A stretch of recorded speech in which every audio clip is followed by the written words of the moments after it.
It's like the Alamo on this side. Man, what in the world? It's a big dome. It's the biggest freestanding dome in the whole world. Wow. It's like an indoor coliseum. Da-da.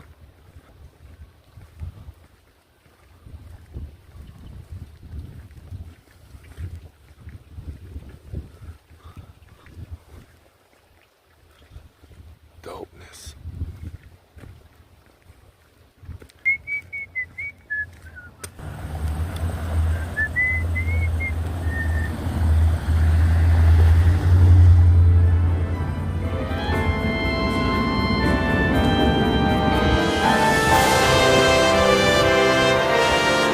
At the turn of the 20th century, West Baden Springs in Indiana was one of America's most popular spa towns.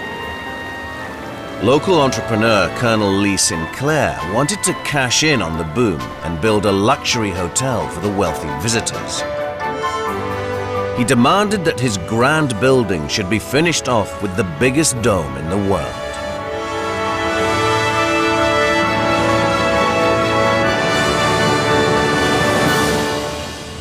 Lee Sinclair, the hotel's owner, had traveled to Wiesbaden, Germany to see some of the world-class spas there. And he had also seen several of the domes in Europe, and he was asking these architects in the United States to design a dome structure. He already had the size in mind, 200 feet. Most of the architects that he interviewed turned him down and said, you know, Lee Sinclair, at 66 years old, you're a fine guy, but you're crazy, it can't be done. Sinclair's architect knew he couldn't build such a big dome with bricks and mortar, but he found inspiration at the cutting edge of 19th century technology.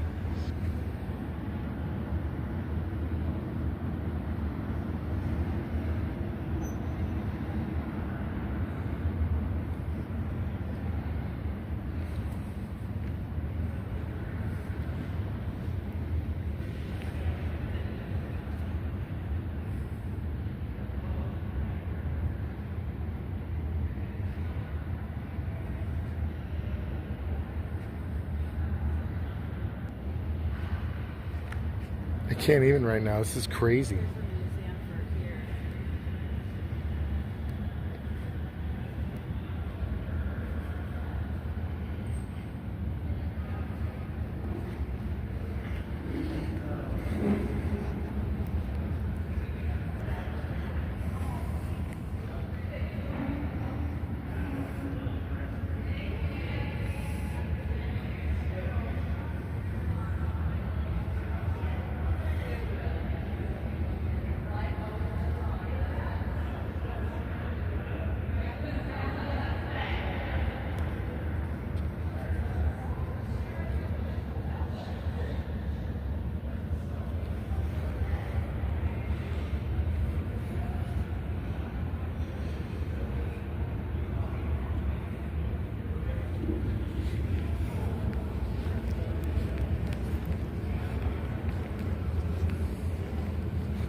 We look like such tourists. I've been here a million times. Have you?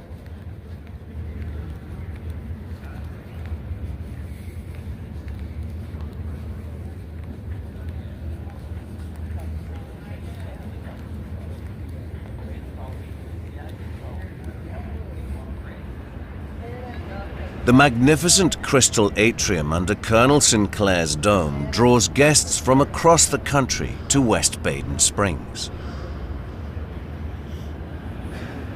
To this day, they are left in awe of his monumental achievement. This building did have probably the first high-tech design of steel trusses.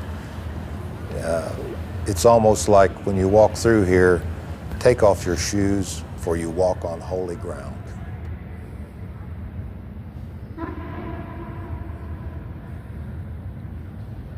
Everywhere though. Pine cones. Upside down pine cones.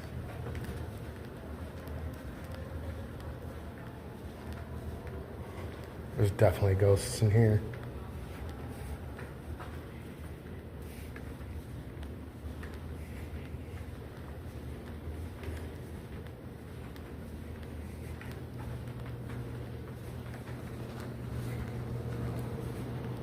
Starbucks was there back in 1901. The first Starbucks.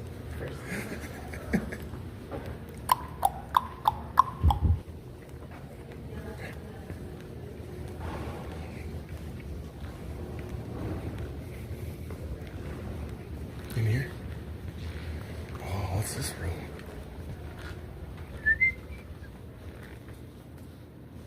It's a cool room.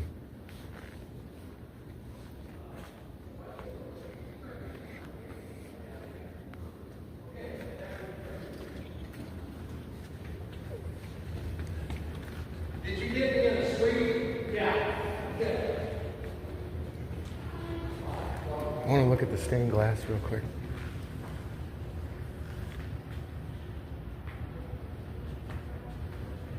They got all the Jesuits.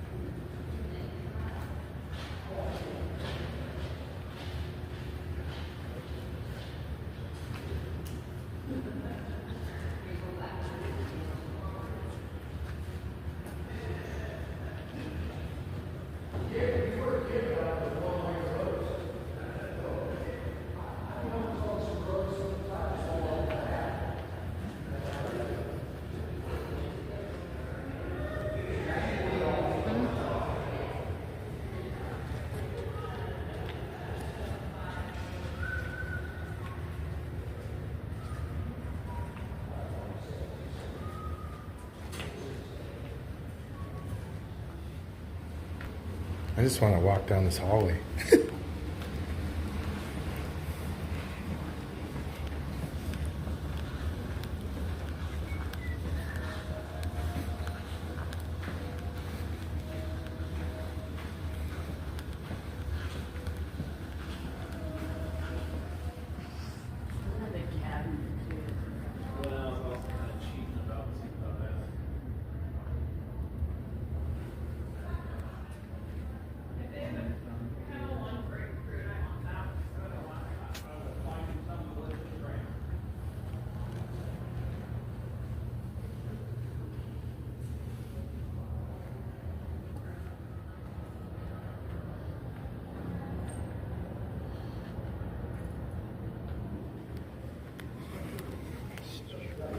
Fuck, this is a barber shop.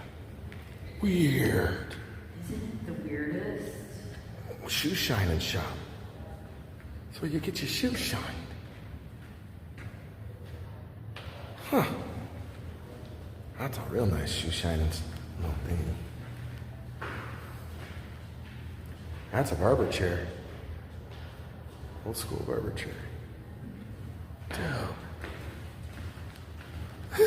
This reminds me more of an insane asylum than a barber shop. It's got a creepy feeling here.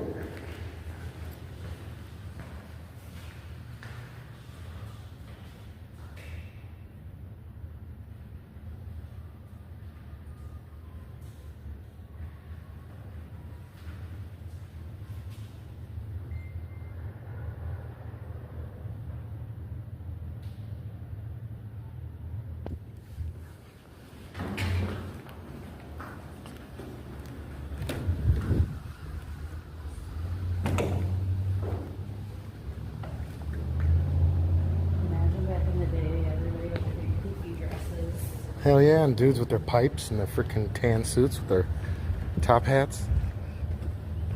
Their derbies.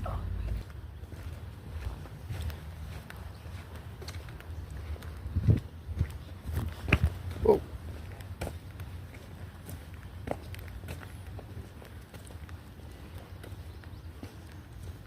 Is that the original column? It looks like it.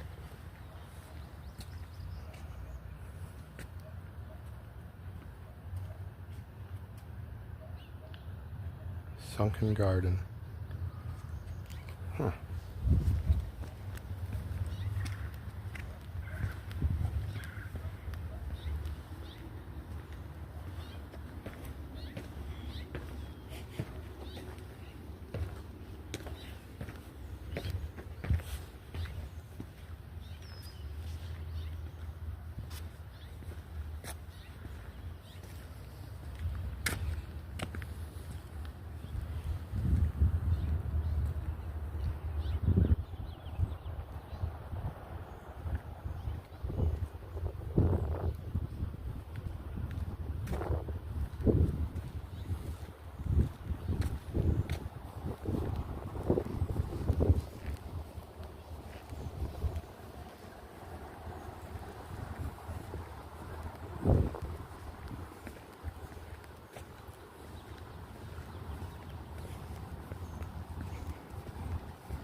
Apollo Spring.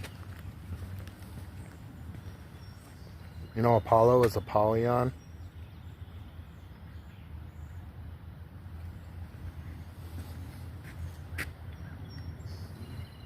Pluto water actually turned out to be the trademark for a strongly laxative natural water product, which is very popular in the United States in the early 20th century. So these mineral waters were named for the Roman god of the underworld. But what's funny is the primary symbol on the base of the bottle and on the labels is a devil figure. The water was first bottled at French Lick, Indiana, from natural mineral springs beginning in the late 1800s. And its laxative properties came from its high native content of mineral salts, with the active ingredient listed as sodium and magnesium sulfate. And it also contained lithium salts. The tonic grew in popularity and was sold in drugstores around the world.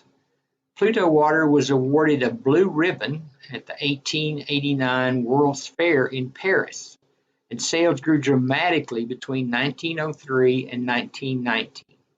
In that latter year, it took 450 railroad cars to transport the bottler's output.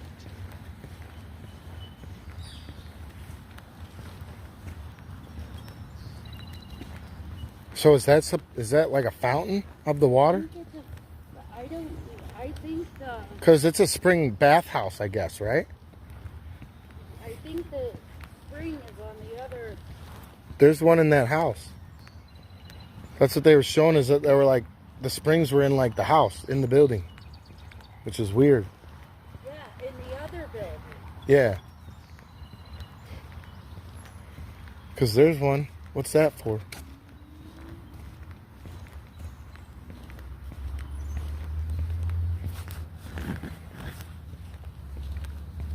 So that was the Apollo spring? Yeah, that they covered up. That one's capped. That building right there? Yeah.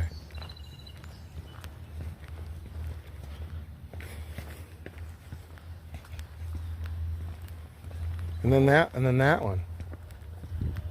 Yeah, I don't know what that one is. That's been closed since I started coming here. Oh, this is just like a little walkway in here. Oh no, this is one of the spring houses. Hygeia spring. We're looking at all those. Oh, the hygiene spring. So this is for cleaning? Pluto water was apparently quite effective, producing dramatic results within 30 minutes to an hour of ingestion. In fact, the company lauded its laxative quality with the advertising slogan, "When nature won't, Pluto will." I think there are three different sets of stories that we can get from the well. First, there's the account of the excavation as one example of the work of local archaeology in Midland County to preserve something of early Midland history. Then there's the collective tale of the well itself, an example of life in Windmill City, Midland, especially the role of local water wells. And then there are these fascinating little tales that lie within examining each of those items.